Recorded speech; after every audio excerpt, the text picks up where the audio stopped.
फिर से ना repeat. What is full form DNA? Deoxyribonucleic acid. How many types of nitrogenous bases? 4. Which name? Adenosine, guanine, cytosine, thymine. Okay, so let's start. अब हम start करते हैं father of DNA, that means DNA के father कौन थे? तो firstly क्या? James डीवे Watson. इससे पहले हमने वॉटसन एंड क्रिक मॉडल पढ़ा था, राइट? तो सबसे पहले हम ये जानते हैं कि डीएनए होता क्या है, राइट? हमें इतना पता है कि डीएनए पॉलीमर है, राइट? डीएनए क्या है? पॉलीमर है। और पॉलीमर क्यों है? क्योंकि ये स्मॉल सब यूनिट से, दैट मींस रिपीटेड सब यूनिट से मिलकर बना एक न्यूक्लियोटाइड है, जिसकी वजह से इसे क्या कहा जाता है? Large molecules. अब फर्स्टली अगर हम देखें तो डीएनए हमारी बॉडी में कहां प्रेजेंट है? डीएनए हमारी बॉडी में सभी जगह प्रेजेंट, बट कहां? जैसे फॉर एग्जांपल लेती हूं मैं हेयर, राइट? इस हेयर में क्या है? डीएनए प्रेजेंट है। सेकंड, ब्लड में डीएनए प्रेजेंट होता है। थर्ड, हमारे नेल्स में डीएनए प्रेजेंट होता है। फोर्थ, एमनियोटिक फ्लूइड, जो प्रेग्नेंट लेडी रहती है उसके एमनियोटिक फ्लूइड में भी क्या होता है बेटा? डीएनए प्रेजेंट होता है, राइट? एंड नेक्स्ट, हमारी ह्यूमन चिक सेल, दैट मींस हमारे गालों के अंदर हम माउथ फ्रेश के थ्रू भी जो हम क्या करते हैं? गरारे करते हैं, राइट? उससे जो हम सडनली पानी बाहर निकालते हैं तो वो हमारी क्या रहती है? गालों की, दैट मींस हमारे माउथ के अंदर की चिक सेल्स में प्रेजेंट रहती है, उसमें भी डीएनए प्रेजेंट होता है। हम चाहे तो डीएनए टेस्ट भी कर सकते हैं, ठीक है? वो मैं आपको बाद में प्रैक्टिकल के थ्रू बताऊंगी कि कैसे, राइट? हम अपना पर्टिकुलर खुद का डीएनए भी हम उसमें देख सकते हैं, ठीक है? वो एक्सपेरिमेंट के थ्रू मैं बताऊंगी। तो अभी हमको क्या ध्यान रखना है कि डीएनए कहां-कहां प्रेजेंट होता है, ये मैंने आपको बताया। I repeat, hair, blood, nails, amniotic fluid and then human cheek cells, right? अब अगर हम बात करते हैं, सबसे पहले मैंने आपको बताया कि फादर ऑफ डीएनए कौन है बेटा? James डीवे Watson, right? लेकिन अब अगर हम बात करते हैं 1952 में, ठीक है? 1952 में जो double helix structure of DNA represent किया था वो किसने किया था? रोजलिन फ्रैंकलिन ने, ठीक है? ये एक लेडी थी, ये आपको ध्यान रखना है। इन्होंने क्या किया? इन्होंने जब अपनी स्टडी की तो स्टडी के बेस पे इन्हें ये समझ में आया कि जो डीएनए होता है, अब हमें पता है डीएनए कहां प्रेजेंट होता है, हमें पता है सेल्स प्रेजेंट होती है, राइट? मैं आपको यहां बता रही हूं, हम देखते हैं सेल। सेल में क्या प्रेजेंट होते हैं? Nucleus, right? न्यूक्लियस में क्या प्रेजेंट होते हैं? DNA, that means genetic material होता है डीएनए, आरएनए, डीएनए। अब इसमें क्या प्रेजेंट होगा? क्रोमोसोम प्रेजेंट होगा बेटा, ठीक है? अब क्रोमोसोम में क्या प्रेजेंट होते हैं? जीन। हम देखते हैं जीन क्या करते हैं? इंफॉर्मेशन को कैरी करते हैं। तो अगर हम बात करें जीन का काम क्या है? इंफॉर्मेशन को कैरी करना, दैट मींस जेनेटिक इंफॉर्मेशन को। हमारी बॉडी में जो भी जेनेटिक इंफॉर्मेशन, जैसे कि जीन आपको पता होना चाहिए ये प्रोटीन से ही मिलकर बने होते हैं, ठीक है? ये स्पेशल टाइप की प्रोटीन्स को बनाते हैं और ये स्पेशल टाइप की प्रोटीन हमारी बॉडी में इस जीन्स के थ्रू को कैरेक्टर को डिटरमाइन करती है। जैसे किसी की आंखों का रंग ब्राउन है, किसी की आंखों का रंग ब्लू है, तो ये कौन डिपेंड करता है? किस पे डिटरमाइन होता है? ये मतलब कौन डिटरमाइन करता है? जीन, ठीक है? अब ये जीन कैसे करेंगे? क्योंकि ये हमारे पेरेंट्स से मिलेंगे, समझ में आ रहा है ना? क्योंकि क्रोमोसोम का प्रेजेंट होते हैं। क्रोमोसोम पे कहां बेटा? लोकस में। ये आपको ध्यान रखना है, आपको इससे पहले ही बताया था कि जीन क्रोमोसोम पर प्रेजेंट होता है, बट क्रोमोसोम पे कहां? लोकस फॉर्म में। And then chromosome DNA, DNA कहां प्रेजेंट होगा? न्यूक्लियस में। और न्यूक्लियस कहां होगा? सेल। हम बोल सकते हैं कि सेल न्यूक्लियस में, न्यूक्लियस में डीएनए, देन डीएनए में क्रोमोसोम, देन क्रोमोसोम में जीन। तो इस तरह क्या होता है बेटा? हमारी बॉडी के जितने भी कैरेक्टर होते हैं ये कौन डिटरमाइन करता है? इंफॉर्मेशन को कैरी करने का काम कौन करता है? जीन। यहां तक क्लियर है सभी को? ठीक है? अब अगर हम नेक्स्ट बात करते हैं, यहां तक आपके डाउट क्लियर हुए? अब हम नेक्स्ट बात करते हैं, इसके बाद हमने पढ़ा था अरविंद चारगाव, पढ़ा था हमने अरविंद चारगाव। इन्होंने क्या किया था? Adenine, guanine, cytosine, thymine, what is nitrogenous bases, ठीक है? एडेनिन, ग्वानिन, साइटोसिन, थायमिन, ये क्या है बेटा? Nitrogenous bases. तो अरविंद चारगाव ने क्या किया? इसका रेशियो बताया, ठीक है?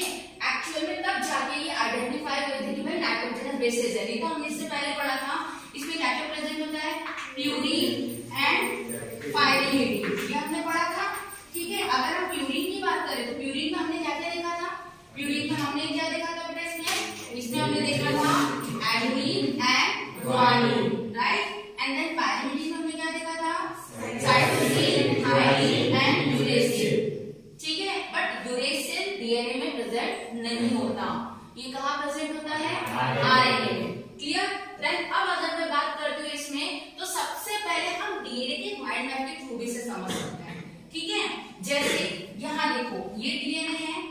अब डीएनए हमारी पूरी बॉडी में प्रेजेंट है, राइट। तो हमारी बॉडी में जैसे कि मैंने आपको कहा कि जो जीन होते हैं वो इंफॉर्मेशन को कैरी करते हैं, राइट। और हमारी बॉडी में स्पेशल कैरेक्टर को क्या करते हैं, आइडेंटिफाई करते हैं, उसे डिटरमाइन करते हैं। और आपको ये भी पता होगा बेटा कि जो डीएनए होता है वो सभी में पाया जाता है। एलिफेंट में होगा, ठीक है, ह्यूमन बीइंग में होगा, ठीक है। यूकैरियोटिक की बात करें तो मतलब ज्यादातर सेल्स में डीएनए पाया जाता है, जैसे कि यूकैरियोटिक है, प्रोकैरियोटिक। अगर मैं यूकैरियोटिक की बात करूं तो यूकैरियोटिक में एनिमल्स में, ह्यूमन बीइंग में, ठीक है, प्लांट सेल्स में। एनिमल्स बोलो तो उसमें हम सभी आ गए क्योंकि हम सभी यूकैरियोट्स की कैटेगरी में आते हैं, राइट। देन अगर मैं बात करूं इन सब में ये प्रेजेंट है, क्यों? क्योंकि एनिमल्स में, प्लांट्स में, एनिमल सेल्स में ये सब में क्या प्रेजेंट होते हैं, न्यूक्लियस। तो डीएनए कहां प्रेजेंट होते हैं, न्यूक्लियस में। बट अगर मैं बात करूं प्रोकैरियोट्स की तो प्रोकैरियोट्स में आर्किया और बैक्टीरिया ये दो आते हैं, राइट। अब आर्किया और बैक्टीरिया बोला तो इसमें डीएनए तो प्रेजेंट होता है बट न्यूक्लियस एब्सेंट होता है, राइट। इसलिए इसमें जो डीएनए होता है बेटा वो किसमें प्रेजेंट होगा, साइटोप्लाज्म में। ये आपको पता होना चाहिए, ठीक। तो ये बेसिक सी इंफॉर्मेशन। तो यहाँ पे अब हमने देखा कि ये डीएनए है। डीएनए में हमने देखा था डीएनए से एमआरएनए का बनना, एमआरएनए से प्रोटीन का बनना। Which process name, central dogma, right. हमने देखा था डीएनए से एमआरएनए का बनना क्या था बेटा, ट्रांसक्रिप्शन, एंड एमआरएनए से प्रोटीन का बनना क्या था, ट्रांसलेशन। तो all process are called central dogma. तो ये भी कौन आइडेंटिफाई कर रहा है, डीएनए, क्योंकि डीएनए से ही हो रहा है। देन डीएनए से डीएनए का बनना क्या कहलाएगा, रेप्लिकेशन, राइट। डीएनए से डीएनए का बनना रेप्लिकेशन। उसी प्रोसीजर के थ्रू डीएनए से एमआरएनए और एमआरएनए से प्रोटीन बनना, राइट। अगर हम आगे बात करते हैं डीएनए में भी चेंजेस होते हैं। मान लीजिए डीएनए में सडनली चेंजेस हो रहे हैं तो वो प्रोसेस क्या कहलाती है, म्यूटेशन, राइट। यहां तक सभी को क्लियर है। देन अगर हम बात करें डीएनए में वेरिएशन भी होते हैं। मैंने आपको बताया था इनहेरिटेंस और हेरेडिटी, दोनों में मैंने बहुत क्लियर करे थे। Parents to offspring, that means genetic information passes to parents to offspring में जो जेनेटिक इंफॉर्मेशन जा रही थी वो क्या थी, वो इनहेरिटेंस, जिसमें हमने क्या क्या पढ़ा था, टू सेक्स सेल्स जाएगी, जेनेटिक मटेरियल जाएगा, डीएनए और RNA, this are called inheritance, right. अब मैंने हेरिडिटी की बात करी, passes to parents to child, उसमें क्या जाएंगे, ट्रेट, दैट मींस कैरेक्टर। हम पढ़ चुके हैं, दैट मींस ट्रेट में क्या क्या आएगा, कैरेक्टर में हमारे आंखों का रंग, हेयर का रंग, height, health, personality, size, shape, variation, समझ में आ रहा है ना।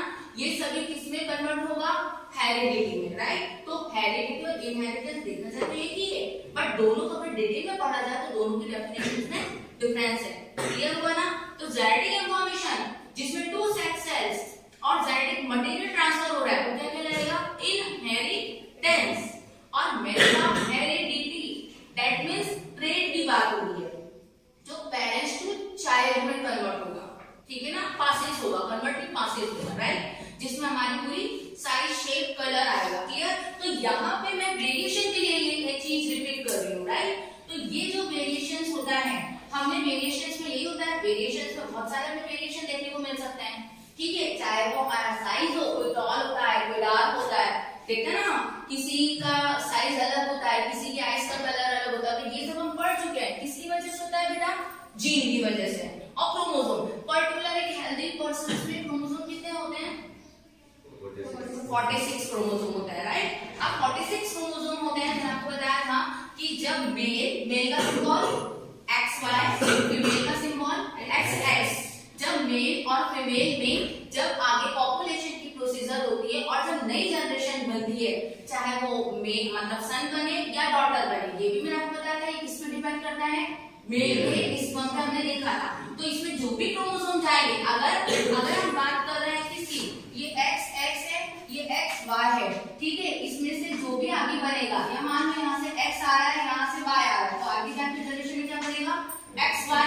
तो इसमें 46 क्रोमोसोम है, 46 क्रोमोसोम है, तो यहाँ से दोनों में कितने जाएंगे, 23 पेयर, पता है ना। तो इसमें कितने जाएंगे, 46 क्रोमोसोम। ये इसीलिए बता रहे हैं क्योंकि हमने क्रोमोसोम की बात करी है। एलिफेंट की बात करूं तो एलिफेंट में 28 क्रोमोसोम होते हैं। अगर हम कैरोट की बात करें तो कैरोट में 8 क्रोमोसोम होते हैं। ह्यूमन बीइंग की बात करें तो उसमें 23, right, n is equal to 23, ठीक है, क्रोमोसोम्स होते हैं। तो ये चीजें ध्यान रखना। देन अब हम बात करते हैं बेटा डीएनए की। तो डीएनए में आप सभी को पता है कि पेंटोज शुगर प्रेजेंट होती है, जिसका दूसरा नाम क्या है, deoxy ribo nucleic acid, right. तो यहाँ पे डीऑक्सी राइबो शुगर, उसी की क्या कहा जाता है, pentose sugar. Nitrogenous bases present होते हैं, adenine, guanine, cytosine, thymine, right बेटा, एंड देन फॉस्फेट। तो अब हम बात करते हैं, हमने पढ़ा कि जो डीएनए होते हैं वो न्यूक्लियोटाइड के बने होते हैं, राइट। डीएनए किसके बने होते हैं, न्यूक्लियोटाइड के।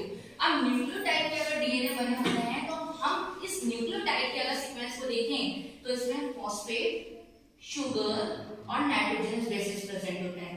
ये तीन से मिलकर एक डीएनए का हेलिकल स्ट्रक्चर तैयार होता है, राइट। उस हेलिकल स्ट्रक्चर की अगर हम बात करें तो उसमें आपने देखा है कि दो घुमावदार सीढ़ियां होती है, राइट। वो दो घुमावदार सीढ़ियों की अगर हम बात करें तो वो दो घुमावदार सीढ़ियां कहाँ हैं, ये देखो इस मॉडल में आपको दिख रहा है, ये क्या है, डबल हेलिक्स स्ट्रक्चर। इसमें आपको यहाँ पे देखो ग्रीन रेड से ये रिंग दिख रहे होंगे, ये रिंग दिख रहा है आपको ग्रीन रेड। अब हमने वहां पे मॉडल में बनाया वाटसन एंड क्रिक मॉडल। उस वाटसन एंड क्रिक मॉडल में देखो आपको जो टी दिख रहा है वो येलो कलर का दिख रहा है। तो यहाँ पे इसमें येलो कलर में जो शो होगा वो क्या होगा, थायमिन, ठीक है। एंड देन वहां क्या है, ग्रीन कलर में क्या है, गुआनिन। तो ये जो आपको बेस दिख रहा है, ठीक है, ये बेस क्या है, ये एक्चुअल में क्या है, नाइट्रोजनस बेसेस। क्लियर है बेटा।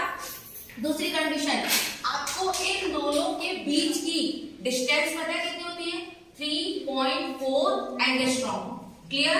ये डबल हेलिकल स्ट्रक्चर है, सेम वही 5-3 एंड 3-5 के अल्टरनेट सीक्वेंस में प्रेजेंट होता है। तो पहली कंडीशन जो डीएनए होता है वो क्या होता है, what is DNA full form, deoxyribonucleic acid, and then it is a double helical structure, okay, and then it is present 4 nitrogenous bases. What is nitrogenous bases, adenine, guanine, cytosine, thymine, right, वही present होता है। Then it is present alternate sequence 5-3 and then 3-5। Clear है ना। Then it is present pentose sugar, it is also known as deoxyribose sugar। Clear, ठीक है। तो ये जो वाटसन मॉडल है सेम डबल हेलिकल स्ट्रक्चर का है, ठीक है। फर्क इतना है कि डबल हेलिकल स्ट्रक्चर को स्ट्रक्चर ऑफ डीएनए नाम से रिप्रेजेंट किया गया है, जिसमें ये 3 पार्ट मिलकर बना हुआ है। दैट मींस जो स्ट्रक्चर ऑफ डीएनए होता है उसमें से फॉस्फेट, शुगर और नाइट्रोजनस बेसिस रहता है। बट वाटसन एंड क्रिक जब आए, ठीक है, वाटसन एंड क्रिक, तो वाटसन एंड क्रिक ने क्या किया कि इसमें इन्हें ये समझ में नहीं आ रहा था कि ए और टी तो होते हैं, जी और सी भी होते हैं, ये नाइट्रोजनस बेसिस है, बट एक्चुअल में दोनों के बीच में बॉन्डिंग कितनी होनी चाहिए, समझ में आया। उससे ही दैट मींस उसका रेशियो ही क्लियर किसने किया, अरविंद चारगाफ ने। मैंने बताया ना कि अरविंद चारगाफ जो है इन्होंने क्या किया, डीएनए के रेशियो को आइडेंटिफाई किया। उस बेस पे वाटसन एंड क्रिक ने इसे क्या बताया कि एडेनिन होता है, एडेनिन ऑलवेज टाइम थायमिन के साथ डबल बॉन्ड में रहेगा। Clear. Guanine always time cytosine के साथ कितने बॉन्ड में रहेगा, ट्रिपल बॉन्ड में रहेगा, ठीक है। अब आपने पढ़ा होगा ये जो एस है, एस का मीनिंग क्या है, सब यूनिट। अभी हमने पढ़ा ना कि जो डीएनए होता है पॉलीमर होता है। पॉलीमर क्यों होता है, क्योंकि रिपीटेड सब यूनिट से मिलकर बना एक लार्ज मॉलिक्यूल है, ठीक है, ये हम पढ़ चुके हैं। और डीएनए क्या होता है बेटा, न्यूक्लियोटाइड से मिलकर बनता है। अब न्यूक्लियोटाइड और न्यूक्लियोसाइड दोनों में डिफरेंस होता है। मैंने आपको बताया था कि जो न्यूक्लियोटाइड होता है, क्या होता है बेटा, जो न्यूक्लियोटाइड होता है, अगर हम न्यूक्लियोटाइड की बात करेंगे, राइट, तो न्यूक्लियोटाइड में मैंने बोला था इसमें फॉस्फेट ये इसमें जुड़ता है, और कौन से कार्बन पे जुड़ता है, 5th कार्बन पे। मैंने बताया था इसमें जो फॉस्फेट होता है वो 5th कार्बन पे आके ऐड होता है। और जो न्यू और कौन सा बॉन्ड लगेगा, फास्फोडाइएस्टर बॉन्ड। ये जो बॉन्ड यहाँ पर होंगे फास्फोडाइएस्टर बॉन्ड। अगर मैं अब साइड की बात करूं, किसकी बात करूं, न्यूक्लियोसाइड न्यूक्लियोसाइड, ठीक है, न्यूक्लियोसाइड की अगर मैं बात कर रही हूँ तो न्यूक्लियोसाइड में होता है कौन सा, ग्लाइकोसाइडिक बॉन्ड, ठीक है। इसमें क्या होता है, इसमें फॉस्फेट नहीं जुड़ेगा, क्यों, क्योंकि फॉस्फेट क्या होता है, फिफ्थ कार्बन के हाइड्रोक्सिल वाले पार्ट पे आके ऐड होता है, ठीक है। अगर हम इसका स्ट्रक्चर फॉर्म देखेंगे तो आपको HCHOH ये वाले फॉर्म में दिखाई देंगे, ठीक है ना। तो हमने वो ना बना के हमने सिंपल वे बनाया है। तो अगर मैं न्यूक्लियोसाइड की बात करूं तो इसमें थर्ड कार्बन पे क्या होता है, ये आकर ऐड होता है और इसमें कौन सा बॉन्ड प्रेजेंट होगा, ग्लाइकोसाइडिक बॉन्ड। तो टाइड और साइड ये दो चीज ना बहुत अच्छे से ध्यान रखना, इसी में सबसे ज्यादा कंफ्यूजन होता है। अगर मैंने न्यूक्लियोटाइड बोला है क्योंकि इसमें पूरा डीएनए डिपेंड है, तो इसमें कौन सा बॉन्ड होगा, फास्फोडाइएस्टर बॉन्ड, क्यों, क्योंकि इसमें फॉस्फेट ग्रुप आकर ऐड होता है फिफ्थ कार्बन पे, राइट। और अगर मैंने साइड की बात करी तो उसमें कौन सा बॉन्ड प्रेजेंट होगा, ग्लाइकोसाइडिक बॉन्ड, और कौन से कार्बन पे जुड़ेगा बेटा, थर्ड कार्बन पे, राइट। तो यहाँ पे जो वाटसन-क्रिक मॉडल है इसमें आप क्लियरली देखो, ये क्या है, ये आपकी बुक में भी बना हुआ है, ठीक है ना, बस मैंने उसका सिंपल वे में बनाया है। यहाँ देखो जो अभी मैंने डीएनए आपको बताया कि डीएनए में अल्टरनेट सीक्वेंस प्रेजेंट होते हैं 5 to 3 एंड 3 to 5, राइट, पहली लाइन। दूसरी लाइन मैंने इसमें बोला था कि इसमें adenine, guanine, cytosine, thymine nitrogenous bases present होते हैं, राइट।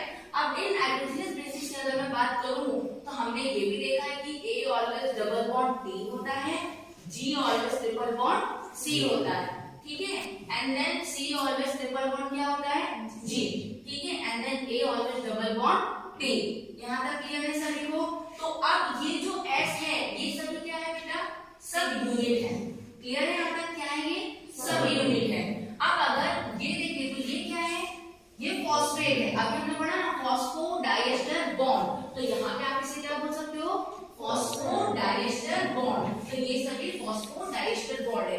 इस तरह से जो डीएनए है वो फुल कंप्लीट हुआ, जो आपकी बुक में डिटेल में दिया हुआ है, ठीक है, वही मैंने हम आपको शॉर्ट फॉर्म में बताया। आपको उसमें मेन जो नीट में बेटा, आप नीट की तैयारी करते हो, ठीक है ना, तो नीट में ज्यादातर ये क्वेश्चन सबसे ज्यादा बनते हैं, ठीक है।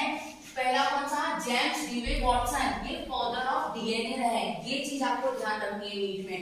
दूसरा, उसके बाद डीएनए पर वर्क किसने किया, तो 1952 में किसने किया, रोजलिन फ्रैंकलिन ने। और अगर मैं एक चीज आपको बताना भूली, वो चीज ध्यान रखना, सबसे पहले 1860 में डीएनए को आइडेंटिफाई किया था जॉनसन फ्रेडरिक मिशर ने, ये ध्यान रखना, ठीक है। हम डायरेक्ट बोलते हैं कि डीएनए को वाटसन एंड क्रिक ने आइडेंटिफाई किया, ज्यादातर बुकों में आपको यही मिलेगा, लेकिन ये चीज आपको ध्यान रखनी है कि फर्स्टली आइडेंटिफाई किया था जॉनसन फ्रेडरिक मिशर ने 1860 में।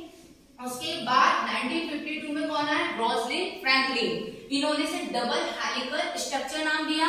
उसके बाद पूरा जो भी इसे प्रूफ किया, जिसके लिए वाटसन एंड क्रिक को 1953 में नोबेल पुरस्कार मिला था, तो ये वाटसन एंड क्रिक, इसीलिए वाटसन को क्या कहा जाता है, फादर ऑफ डीएनए। यहाँ तक सभी को क्लियर है, ठीक है।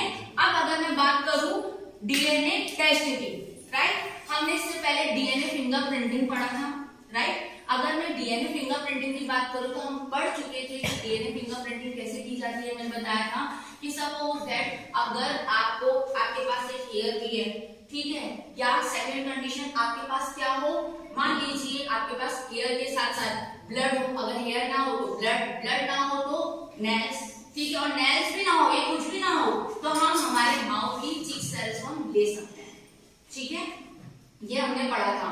अब मुझे बताइए डीएनए फिंगरप्रिंटिंग जब हमने पढ़ा था तो मैंने आपको ये भी बताया था कि इंडिया में यहाँ पॉपुलेशन के अकॉर्डिंग अगर हम देखें तो 99.1% तक हमने पढ़ा था सभी के डीएनए क्या होते हैं, सेम होते हैं।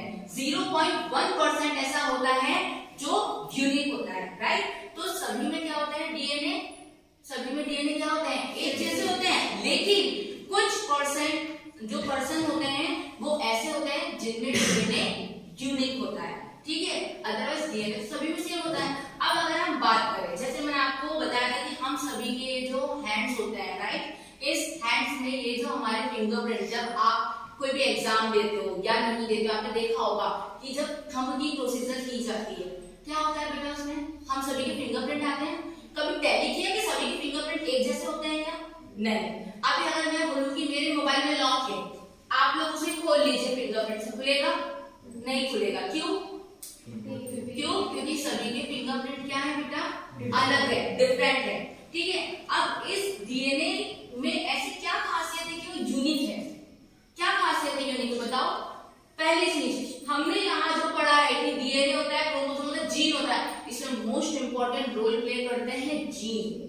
कौन रोल प्ले करते हैं? जीन। क्योंकि हम पढ़ चुके हैं कि जो भी जेनेटिक इंफॉर्मेशन होती है, ट्रेड होता है, दैट मींस हेरिडिटी होती है, ये सभी क्या होती है? क्रोमोसोम से ही हमें मिलती है, राइट? हमें पता है कि क्रोमोसोम देखा जाए तो पहले आइडेंटिफाई होता है कि सिर्फ एक क्रोमोसोम होता है, लेकिन जब उस क्रोमोसोम का डिसेक्शन, दैट मींस क्रोमोसोम के ऊपर डिस्कवरी की गई, तो डिस्कवरी करने पर ये समझ में आया कि जो क्रोमोसोम होते हैं वो सिंगल नहीं होते हैं, वो डबल होते हैं। समझ आया? उसी बेस पे यहाँ पे आइडेंटिफाई किया था कि इसमें जो डीएनए भी होता है वो क्या होता है बेटा? डबल हेलिकल स्ट्रक्चर होता है। ठीक है, अब अगर मैं यहाँ पे आपसे बात करूं, आपने ये सारी प्रोसीजर समझी, ठीक है? इस प्रोसीजर में एक चीज आपको ध्यान रखना है, जैसे हमने यहाँ पे शुगर बोली, अब आप बोलोगे शुगर, शुगर कौन सी?